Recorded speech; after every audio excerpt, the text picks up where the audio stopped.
good friends, my good friends, my good friends. Do a little bit of everything, everything. Cause it takes a bit of everything, everything. My good friends, No, my good I would friends, say you are level-headed. And I feel like I need a little mic. I'm used to my phone. You can hear yourself, right? I can. Okay. I can. Is it loud enough?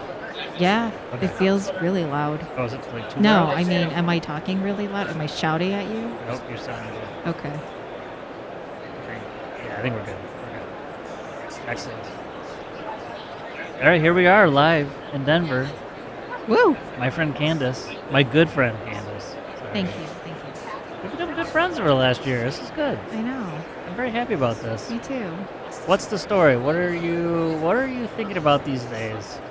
What should we talk about? Oh my gosh. We had a great podcast, but it's not out yet, by the way. Yeah. But it will be by the time people hear this, Oh.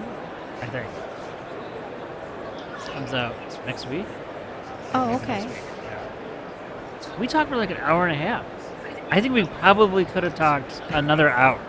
Well, payers and providers. I mean, Yeah, but it was like we There's just not kept enough going. hours It in was like the day. tangent. But there are no tangents in life. That's what I said. There's no tangents. Well, I know you've been doing this for most of today, but I actually, the session I went to right before I came here for lunch is a session about payer provider collab, and it was a lady from Banner Health that was Jamie? yeah, Yeah. basically talking about what I am, and I don't presume to be an expert in what's in Larry Ellison's head, but you know that whole buzz that he's going around with Oracle doing the single like EHR record. She was talking a little bit along those lines, basically saying there's a lot of waste in healthcare, a lot of redundancies, and both payers and providers pay for that. And so what if we just started to use one record and cut costs and let's alleviate the burden and simplify and so I thought it was along the lines of what we talked about just in a different way. Yeah, I think that sounds nice. It does sound nice. It's just getting there, I think, is just so... I don't know if something significant has to happen. It's like we just had COVID happen, and you think, like, this is a perfect opportunity. And we did a few things, like Tele, but, like, even Tele's now, like, payers are kind of like, well, I don't know if we're going to pay the same amount for it that we were. And you're like, really? We're going to go right back to where we were then? Because whatever you're going to pay, right? Like, that's going to dictate almost everything. It's true. You know, one of the things that she said that I absolutely agree with is that the incentives have to align. You know, it just can't be beneficial to a payer or a provider. It can't be one-sided. No. And so, you know, when that was the approach I was taking, you know, in the last recording that we did was I've got to find some skin in the game for them and make it worth their time and energy, or else why do it? And there's so much more out there that's untapped. I think we're all scared of change because what could happen? No. I don't have time for that. I don't have the money for it, right? But what's the harm in asking these questions and seeing if anybody bites? And that's really, I feel like I'm just one pebble in a pond, but if multiple pebbles start to throw, you know, their rocks against a wall, eventually that wall's got to start to crumble, right? I'm trying to start a movement of at least triers out there. I like the triers. I just think, unfortunately, I think it's hard as you don't want to, like, I just feel like a lot of people are getting burned out. And not just about this issue, just in general. Like, rev cycle leaders like yourself, like, what you don't want to end up, what I could foresee happening is you guys are unicorns. There's only, like, a few of you that are, like, really smart, innovative, pushing boundaries. I'm not saying there's a lot of those now, but to think about, like, if those people get burned out and, like, why would I do that? I'm going to go do this. I'm going to leave to go do this. My concern is that in 5 years we just don't have any leaders left. Yeah. That care enough. That's legit. That's legit. I think That might be My misplaced. fear is no. You're absolutely right. I'm eating a cookie during this. I mean, I'd never do this during a podcast. Yeah, and it's but a I'm so mediocre hungry. at best cookie, by Oh, the but way. it looks so good. I know it's Part of me supposed really to wants be it to be good. tasty, but it's not as good as Very that. dry. Very dry. While Anyways, keep while you're going. taking that bite, um, I agree, and I feel tired sometimes myself. I'm not shy about saying that, right? We're all humans, and we all have to figure out how to regenerate our energy and then get new energy from elsewhere. But for me, I think the defeat and the feeling of failure and just non-motivation is doing nothing. It's like you just sit there and let things happen to you and you don't feel like you have control over anything. And that to me is a worse feeling than at least giving it a college try and seeing if anything happens. At least I'm not sitting around waiting for destiny to take control over my life. Right. How do you get like energy? How are you getting yourself energized to get up in the morning? It's hard. I'm not going to lie. Some days are easier than others. It's really, I get my energy from my team. I know that sounds cliche, but every time I feel like, another day, I hear about some amazing thing somebody figured out or somebody did something really great and got recognized for it. And I think, gosh, if they can push through, yeah, I need to get my butt up and go work just as hard as they can. Not for them, but for me. Yeah. That's good. It's hard. I mean, it's like working out, right? You go to the gym and you're ready to work out, but how hard is it to get there sometimes? So true. And I feel like before that, we used to say that about school. Like, it's like you wake up and you want to go to school, but once you got there, it was fine and you had a blast. And then the next day, you're like, I don't want to go back to school. Is it school sometimes? No. It's the act of the effort. Are you good at taking like breaks? Yes, I'm getting better at it. Like, I mean, like full on, I'm taking 2 weeks off. Oh, no. Well, so in my That's it. defense, okay, so I'm raised internationally. My family's from Tokyo, Japan, and as much as I would love to go take a 2-week break, the first place I would go to is Japan, and that country is still closed to individual visitors. And I also love traveling to other parts of Asia. My husband's from Hong Kong. I'm not gonna, sacrifice a 2-week vacation under a hotel quarantine. So I suppose we could go to Europe, but we just have a lot of ties to Asia. But when's the last time you took 2 weeks? Regardless of where, I totally get you want to go back. Like that would be priority. But you can't do that right now. So like, when's the last time you actually took like a more than a week off, completely off, did not check email? Which, by the way, we can talk email because I just listened to this podcast about the origin of email, and like it blew my mind. So, not since COVID. But I have taken a week off just to do nothing but like organizing and chores because that's the extent I can be at home and not, Right. Be working. and be working on my home projects. Yeah, Do you check email during? I do. But that's a responsibility I bear gladly. I mean, I'm in a role of a little bit more senior level, and it's a business we're running. This isn't just, I can't afford to be just the worker bee. This is. I think how much that's changed. So one of the things that this podcast had, she talked about, it was like a professor from the university. I can't remember his name. And I can't remember like why her background, but she did this whole thing on email. And one of the things she's like has changed dramatically is just the advent of really BlackBerry was what really shifted it. But actually, she goes back and says that Gmail is the thing that actually shifted the most, which I didn't. I remember getting my Gmail account. It was like, remember you had to get invited? Yes. My friend Joel had like 2 invites. He's like, I'm going to give you an invite. And I'm like, sweet, But she said one of the things that was like the technological advance, so Gmail could go anywhere. And it wouldn't be, it's just like a much easier way to do email. And you could access it from all the different places, which I didn't remember. Everyone had Hotmail or whatever. Right. Remember like that? I still have Hotmail. Oh, Lord. Okay. Well, Anyways, one of the biggest shift was that like now all of a sudden it became where there was an expectation of for you to check your email, especially with BlackBerry. And I remember being at the hospital getting a BlackBerry and being like, this is awesome, you know. And then I remember people just like they started calling them crackberries because they were remember this Yes. because they were like, I owned answered one. email at like freaking like 2 in the morning because like someone emailed me, so I answered it and so what she said was just how big of a shift it was that it actually shifted us into being on not 24/7 but some degree of that where you never shut it off. If you think about before email, you didn't go into the office. You didn't know unless someone's calling you or sending you an actual letter. This is true. It is so much different, but she's been, and I think back to this. It's like, oh man, there is like, and I've tried probably actively to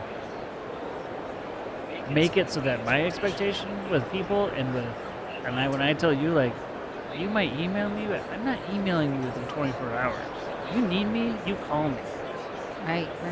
You need me to do something, like you need my attention right now. Well, I do set boundaries, I should add. So I check in just to make sure, the house isn't on fire, which it never is. But I'm also checking in. You just said it never is. It never is. But then you'd still check. Yeah, but OCD people, they like check if they lock their doors a couple times. That's me. Okay.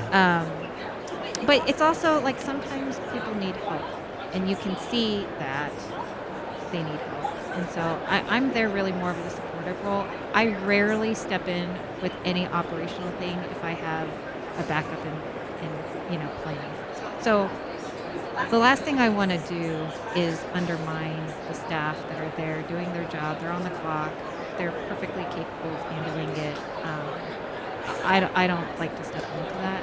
It's just checking in, making sure your house isn't on fire. Great. I sign off. That's it. And I check my daily cash because I like to look at that. Classic. I know. I so don't miss that at all.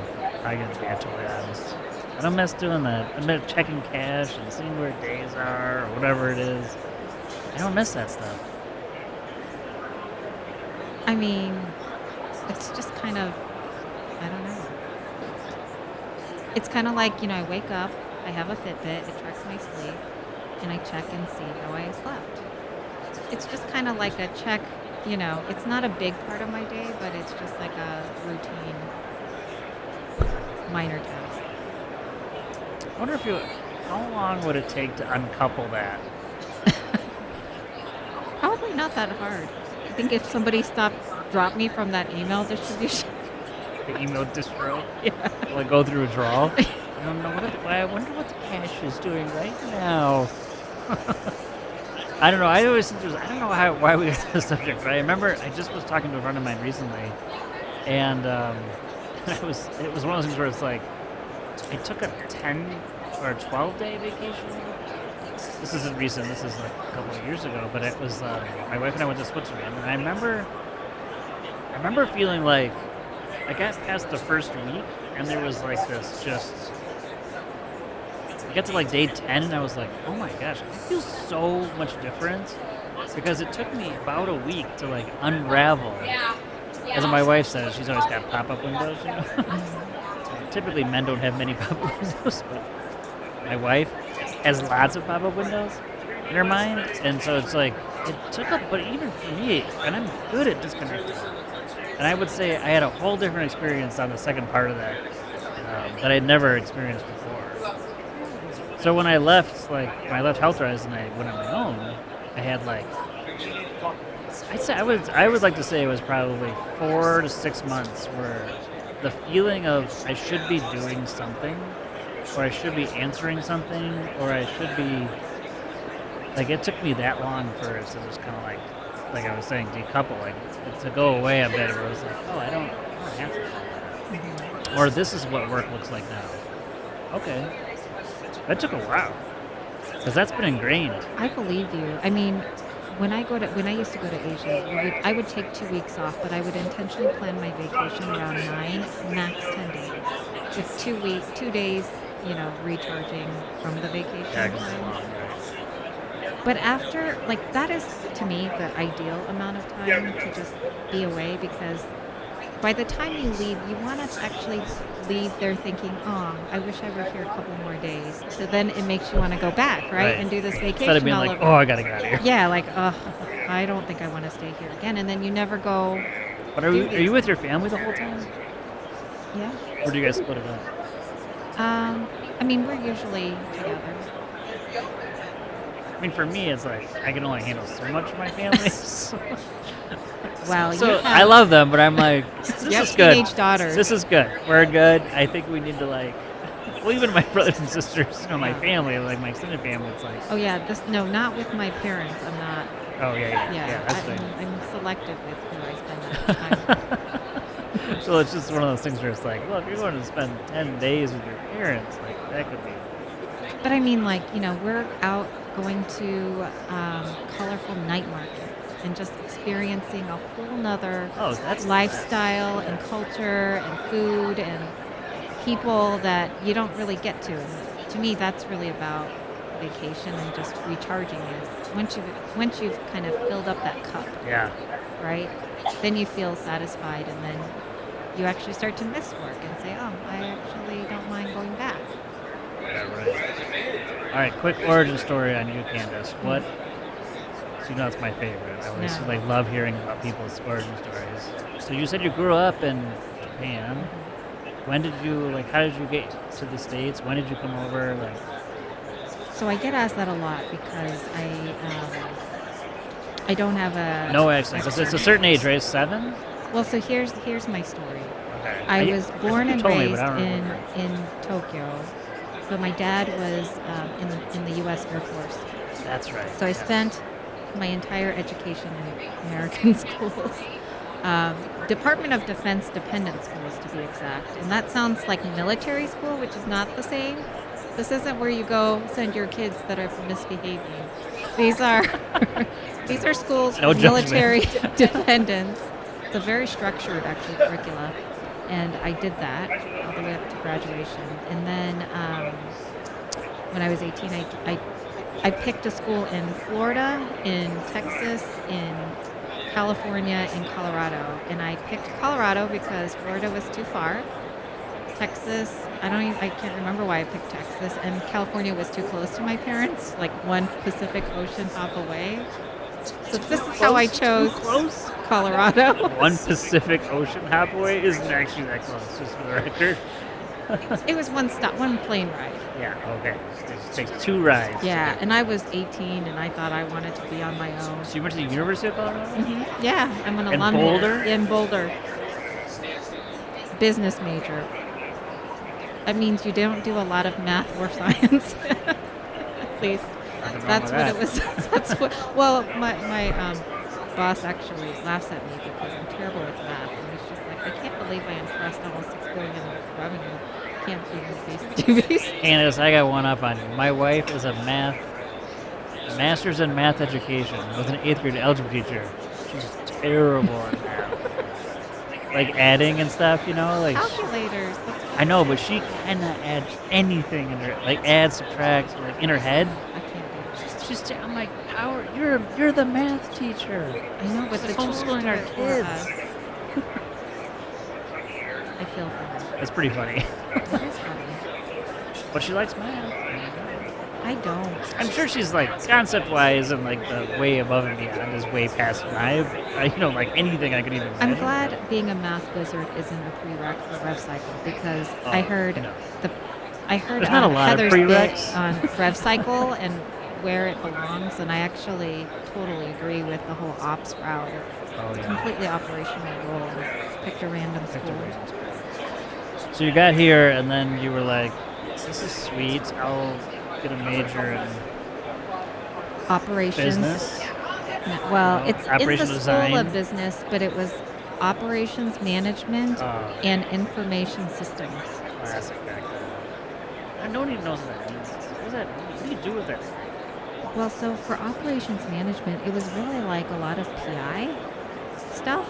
Just performance improvement stuff? Yeah, like learning, all the Japanese buzzwords, kaizen, and just in time, and I don't know, all kinds of other stuff. I knew Kaizen. I used to do that stuff. Love that stuff.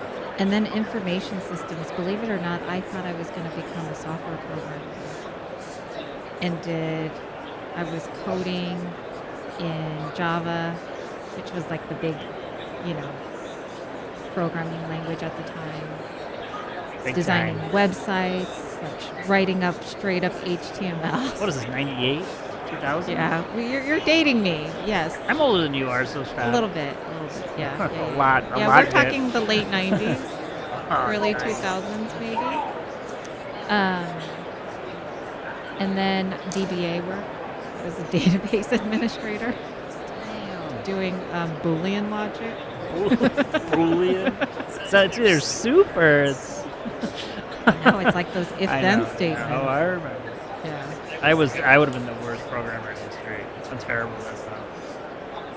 Like it's like algebra, I'm really good at, and then I got to geometry, and I'm like, and we had to do proofs, and I was like, I don't know any of this. I literally had the best grade in the class in algebra. But you didn't know what it was. I went to honors geography, or honors. What did I just say? Geography. Well, no wonder you failed I that might as class. well. I might as well have been. But no, we had to start doing proofs, and I was like, this doesn't. I literally failed. They took me from honors, and they're like, you need to go down to like the dumb kid class. I was like, son of a. I didn't have Geometry any. is not that interesting. And then the thing about, this is the thing I hate about schools. It's like the track then is you're off the track. And then I never took another math class. I got to college and they were like, you gotta take a basic math. And I was like, I do? Because they basically didn't get me in. Because they were like, well, you finished the two required, geometry and algebra. I'm like, okay. Well, I'm not a judge of that because I tested out of algebra. I took the, oh my God, what is it called? AP class. Yes. And I got a 5 on my math test. Is that good? I don't Calculus, remember. AP calculus. Yes, it's the highest. Oh, you get out of the And college. I Yes. actually get college credit for I was that. too dumb. And- Candice, I never took any AP classes. Well, so the school I went to, which is now called Leeds School of Business, by the way, but back then we didn't have a fancy name. They saw my AP number and they said, okay, you're done with math. So I haven't taken a math class since high school, which is why I suck at it. Yeah, I kind of forget. Yeah. And then, my junior year, I interned at PwCC, which no longer exists. Yeah. Noise. In Tokyo, because it was over the summer, and my dad had a connection with a recruiting firm, and they were looking for an intern. So I spent the whole summer doing that, and at the end of it, they offered me a job. And I said, well, I don't know if I want to live in Japan. So so I came back here, and PwCC was also doing interviews for new college grads. So I applied. They flew me out to Beverly Hills. Noise. I saw Erica Badu in Common. That was like my little claim to fame. Okay. And I got accepted into with a job. They gave me a sign-on bonus, and I was a 2001, I think late fall initiate. And So that was rev cycle project or just finance or it was IT consulting. IT? It was back then with the Big Five and all that good stuff. So I thought I'm going to be an IT consultant. And, it was just like, oh my gosh, they're going to pay me this much. And I got a sign-on bonus. And wow, like, this is going to be good. Yeah, no, good. And so, I graduated in May, early May. And I'm thinking, well, I need a job for like 6 months, 5, 6 months. So my roommate at the time comes home and she's like, why is my University of Colorado? And I said, what's that? She's like, well, I'm just going to be a receptionist. I said, okay, well, what did you put on the application for your course? And she she told me, I don't remember what it was. And I said, okay, I'm going to go apply there. And I put 50 cents more than what she asked for. And they gave me a job as what is commonly known as a PAR, or like a front desk clerk, right? So I start exactly. Access rep. Yeah. I start exactly 1 week before 9/11 on September 4th, 2011. And then a week later, everybody's lives changed. And then about a month and a half after that, I got a letter that, or maybe it was a couple months, that I'm kind of misremembering, but I get this call from PricewaterhouseCoopers Consulting, and they basically tell me that my offer letter will now come from IBM. They sold their consulting unit to IBM, and I'd get a new offer letter from them. And I had friends that worked for IBM, and they just hated it, working 70, 80 hours a week to death. Brutal. And I thought, I don't feel good about this. Like, this isn't the same company that I loved and thought I would, Right. be happy with. And so I'm sure they were relieved when I asked if I could rescind my acceptance. They let me keep the bonus and everything. So it must have been, Dude, that's exciting. great. Yeah, but I mean, think about it. Like, you just bought somebody else's consulting arm, and Right. you have to figure out what to do with their new initiates? No. Right. They didn't want me. What are you making, like $10 an hour at this new place? That couldn't have been that. It's a huge step down. It was at least like $12 an hour, I want to say. Oh, gosh. Which was for a college grad that didn't have a job. Your parents were like, what is going on? Well, yeah, that came later. So I did that for a year, and then my dad called me because he, straight edge, 20-year Air Force serviceman, put me through out-of-state tuition. Called me up and said, what are you doing? You're a receptionist with a college degree. You need to come home. And so I did what every good Asian daughter would do. I did. I went home, and I went back into the field that I studied. I actually went to go work for a Japanese government-funded research institute doing bioinformatics programming. We were programming DNA strains. I was in the SMP division, single nucleotide polymorphism, and every Monday I had an hour-long class with my boss, who was also a professor at University of Tokyo, learning about DNA and mutations and strains, just so I could be successful at my job. Wow. I can tell you about A's, T's, G's, and C's all day long. And it was actually pretty cool. We participated in, I think it's now shut down, but it was called the Hapmap Project, and it was a conglomerate of many international genomics research institutions, most of them academic, sharing data about what they've learned in their DNA strains. We were all mapping SARS at the time. That was a big deal. Yeah, right. AIDS. And the whole idea that they were working towards was, Ben one day goes into the clinic. He's not feeling well.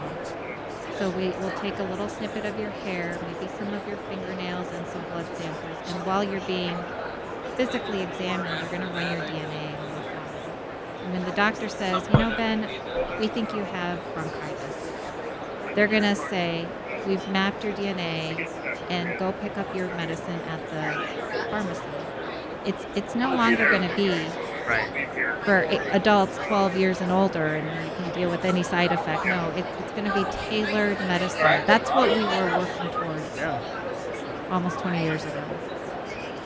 And now these buzzwords like personalized medicine, like that's up and up. I'm still looking forward to that day when it's available to every one of us, but that's what we were doing when I was a young gal. That's crazy. We got back, though. How much time we got left? Oh, man. We're like... And then I came back because I missed people. And I just... So how long were you there? How long were you in Japan the second stint when you went back? Almost 2 years. 2 years. Yeah, doing that. And you were like, I gotta go back. Yeah. I mean, it was cool, but it was so microscopic. And I was working individually. I was like one female out of 20 male programmers. And it's such an individual work. It's like a coder. You don't really need to work with people. So it wasn't for me. And luckily, the practice I left took me back, and the rest is history. I literally worked from the ground up in Wilson. I've even roomed patients. Oh yeah. I had an That board. ornery podiatrist that just was just like he had this contentious relationship with this MA, but he liked me, and so I would have to take that patient, or he wouldn't see these patients. So I got some horror stories to tell you about some of the experiences there, but that's another day, not maybe close to lunch. So when did you become then VP or like leader for RevCycle for ECU? The VP is about 3 summers ago. So about July 19. Yeah. I was originally overseeing just the administrative side, which is like the traditional PFS, patient access and billing and coding. But now my role has expanded. My boss at that time left,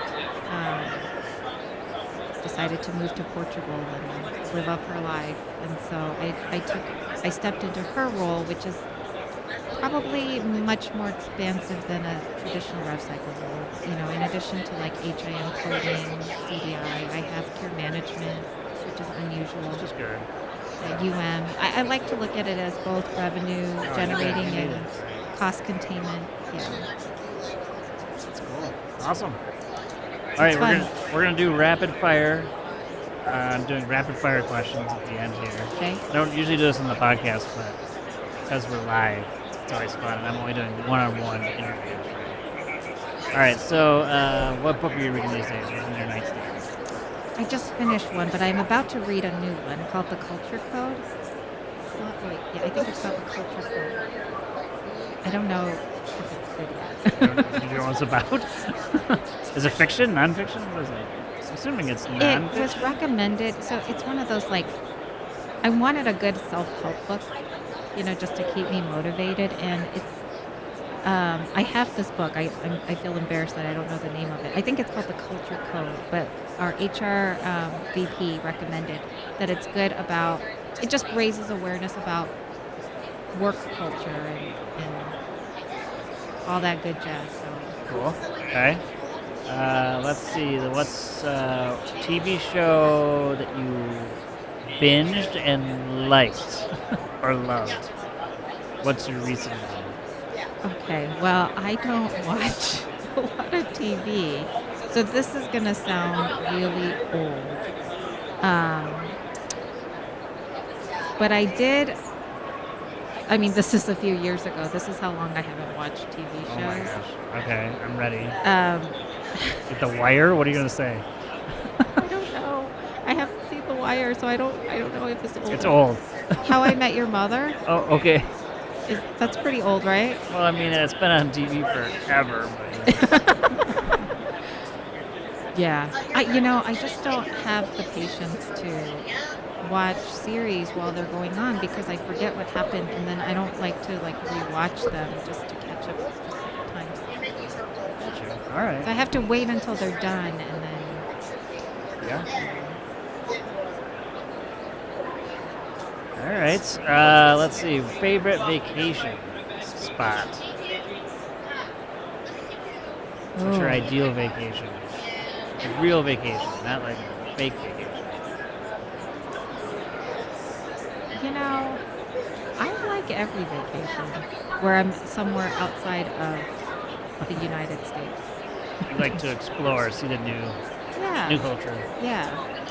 I think, and always I intentionally don't jam pack because I don't want to feel like it's a job or a chore. So We've done that before. We did for our tenure. We did Machu Picchu. Yeah, it was work. The whole thing was work. Yeah, I don't like It that. takes 3 full days, regardless if you hike it or don't hike it, to get to Machu Picchu. Every day will feel like you're getting up at 6 a.m. to go do something because they're like, you gotta get here, you gotta get to this place, you gotta get here. And it's just like, oh, I have to say the favorite. I got done and I was dying. I was like, I need a vacation from this. Well, it's a workout there too. Anyways. Well, even if you don't hike it, it's like, it doesn't matter. It's like, it's just getting painful. I have to say one of the favorite experiences I ever did, and I would totally do this again, is when we went to Malaysia, and we were just kind of free-forming it, the whole time, and it was great. But on a whim, I downloaded this app, and I can't even remember what it's called, but basically it's like a Uber for tour guides. And I just, on a whim, booked a local tour on the fly. And she was amazing. And this company, I think it was called I'm trying to think of the What's name of Locals it. or something. But it literally is like a Uber. Yeah, for- it's super for- cool. Yeah. I can't think of the guys. name of it. I know what you're talking about. And it was just great. That's fun. Sweet. All right, well, Candace, thank you so much for doing this. I appreciate it. Even though we had an interruption in the middle. The batteries ran out, but we charged through. Thank you so much, and hopefully we'll get to see more of each other. Awesome. All right, thanks. Thank you. Bye. My good friends, my good friends, my good friends. Do a little bit of everything, everything. Cause it takes a bit of everything, everything. My good friends, my good friends, my good